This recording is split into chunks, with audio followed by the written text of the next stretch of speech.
ਸ਼੍ਰੋਮਣੀ ਅਕਾਲੀ ਦਲ ਦੀ ਸਮੁੱਚੀ ਲੀਡਰਸ਼ਿਪ ਇੱਕ law abiding ਸਾਡੀ पार्टी के लीडर ने सरदार सुखबीर सिंह जी बादल और हमेशा ही चाहे वो किसी मसले च भी जिहड़ा पंजाब दियां जिहदे नाल लॉ एंड ऑर्डर की सिचुएशन बारे होवे या पंजाब के लोगों की भावना जिस गल नाल जुड़ी होवे उहदे ते फुल कोऑपरेशन करना हरेक लॉ अबाइडिंग सिटीजन का फर्ज है। मगर जिहड़ियां ये इनकुआयरियां ने ये केवल ते केवल ਜਦੋਂ ਆਪ ਦੀ ਸਰਕਾਰ ਪੰਜਾਬ 'ਚ ਫੇਲ ਹੋ ਗਈ ਆ ਇਹ ਸਿਆਸੀ ਕਰਨ ਵਾਸਤੇ ਵਰਤੀ ਜਾ ਰਹੀ ਹੈ। ਪਿਛਲੀ ਵੀ SIT ਬਣੀ ਸੀ ਜਿਹਦੇ ਪ੍ਰਬੋਧ ਕੁਮਾਰ ਜੀ DGP ਹੈਡ ਸਨ, ਅਰੁਣਪਾਲ ਜੀ ਉਹਦੇ ਦੂਜੇ ਨੰਬਰ ਦੇ ਮੈਂਬਰ ਸੀ, 3 ਮੈਂਬਰ ਹੋਰ ਸੀ।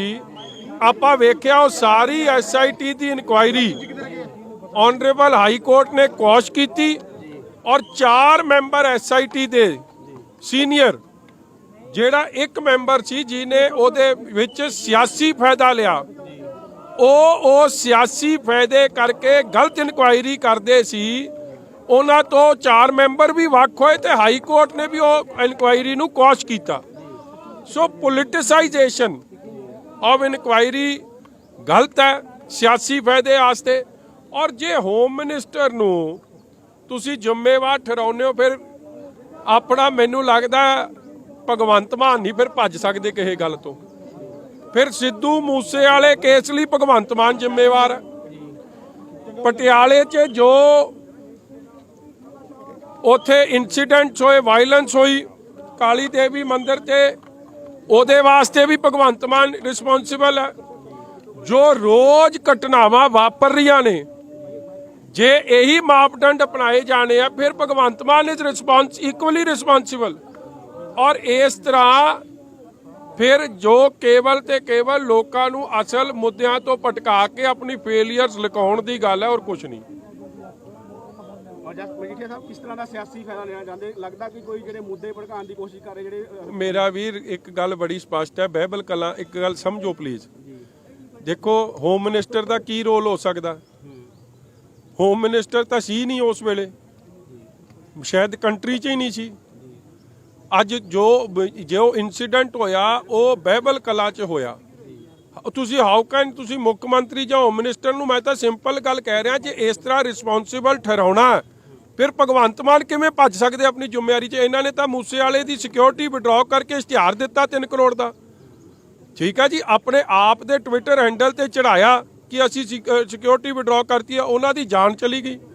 जे यही मापदंड अपनाने है जे अज भावरे नूं DGP साहब नूं शो कॉज नोटिस तुसी इशू कर रहे हो फिर असल शो कॉज नोटिस का इशू होना जे भावरा जी ने आपकी वैबसाइट पर थोड़ी चढ़ाया सी आपने चढ़ाया सी।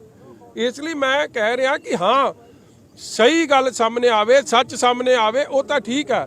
मगर जे कला सियासी काम करना जो पहला कांग्रेस ने किया अज तुसी कर रहे हो क्योंकि तुसी आपकी तुम समझते हो प्राप्ति तो साड़ी कोई है नहीं लोग सानू सवाल कर रहे हैं फिर ये गल याद रखियो कि जिम्मेवार तुसी भी फिर होनी है। ये जो पॉलिटिकल वेंडेटा ही है जो इसके लिए आप और सुखबीर सिंह बादल खासकर अकाली दल को निशाना बनाया जाए। मैं सारी बात बोल दीजिए अब आप पूछ रहे हो राम जी कौन थे। कोटकपूरा इंसिडेंट में यहाँ पे सम्मन किया गया था और उसके बाद डेट डेफर कर दी गई थी और 15 तारीख कोटकपूरा की यार प्लीज अंडरस्टैंड वन थिंग तुसी मैं वही बता रहा हूँ जी आप हाँ बिल बहुत बढ़िया बात करी जी। असल में 2 अलग अलग नहीं 3 अलग अलग है। देखो एक बेअदबी के इंसिडेंट थे हमेशा श्रोमणी अकाली दल ने कहा कि बेअदबी के हमारी सरकार होए बेअदबी अगर उस वक्त हुई सरकार को उसमें सबसे बड़ा नुकसान तो सरकार को हुआ। और बेअदबी में पॉलिटिक्स बहुत बड़े पद्धर पे हुई कांग्रेस ने भी करी आपने भी करी। भगवंत मान साहब की वो वीडियो क्यों भूलते हैं जब उधर बहुत बड़ा कट हुआ था ये उस वक्त किस हालात में गुरु की हाजिरी में गए थे लोग इनके पीछे पे वो भी एक सच्चाई थी।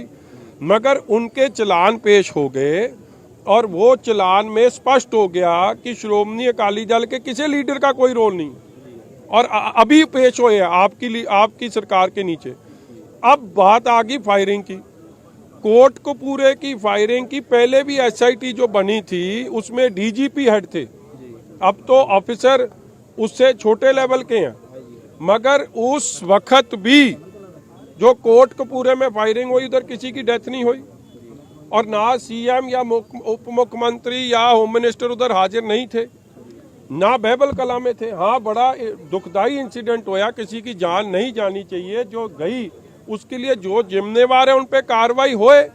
हमने भी पर्चा दिया था, कांग्रेस ने कम करके, हमने 11 लोगों को दिया, उन्होंने कम करके 4 लोगों पे कर दिया।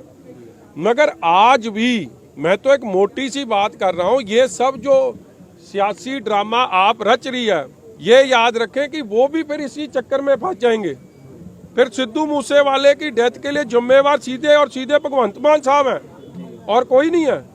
जो पटियाले में इंसिडेंट हुए उसके लिए सीधे जिम्मेवार भगवंत मान साहब हैं, या जो और इंसिडेंट रोज वापर रहे हैं पंजाब में, फिर उसके लिए जिम्मेवार भगवंत मान साहब हैं।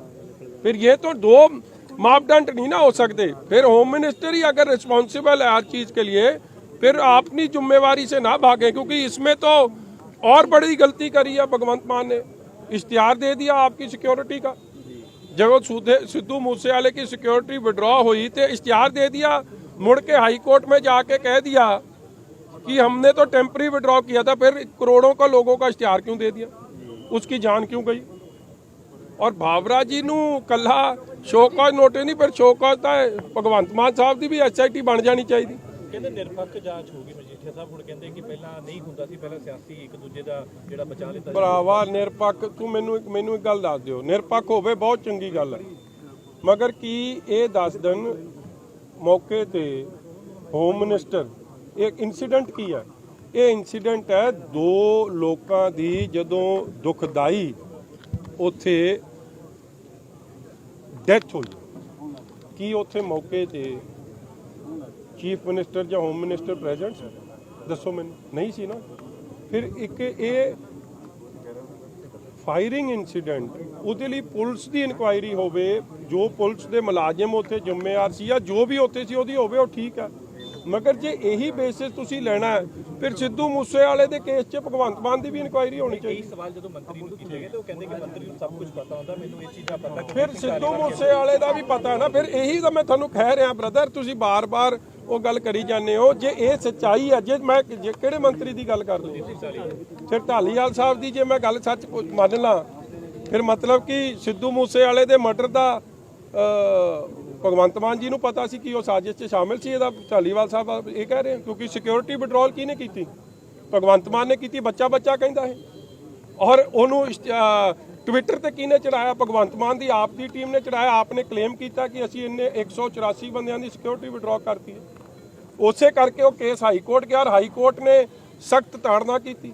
ਇਸ ਕੇਸ 'ਚ ਵੀ ਹਾਈ ਕੋਰਟ ਨੇ ਜਿਹੜੇ ਉਸ ਵੇਲੇ ਦੇ ਐਸਆਈਟੀ ਹੈਡ ਸੀ ਉਹਨਾਂ ਦੀ ਕਿੰਨੀ ਤਾੜਨਾ ਹੋਈ ਆ, ਸਾਰੀ ਇਨਕੁਆਇਰੀ ਕੁਐਸ਼ ਕੀਤੀ ਆ। ਮੁੜ ਕੇ ਉਸਨੇ ਉਸ ਇਨਕੁਆਇਰੀ ਦੇ ਬਦਲੇ ਟਿਕਟ ਲਈ ਐਮਐਲਏ ਬਣ ਗਏ, ਵੀ ਸੱਚਾਈ ਦਾ ਹੈ।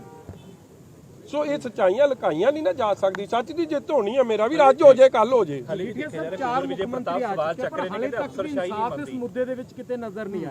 ਉਹ ਕਿਉਂਕਿ ਮੁੱਖ ਮੰਤਰੀ ਇਨਸਾਫ ਕਰਨਾ ਹੀ ਨਹੀਂ ਚਾਹ ਰਹੇ, ਮੁੱਖ ਮੰਤਰੀ ਸਿਆਸਤ ਕਰਨਾ ਚਾਹ ਰਹੇ ਆ ਮੌਜੂਦਾ। ਔਰ ਭਾਵੇਂ ਕੈਪਟਨ ਸਾਹਿਬ ਸੀ, ਬਣਿਆ ਕਿ ਉਹਨਾਂ ਦਾ ਪੁੱਛ ਲਓ ਮਗਰੋਂ।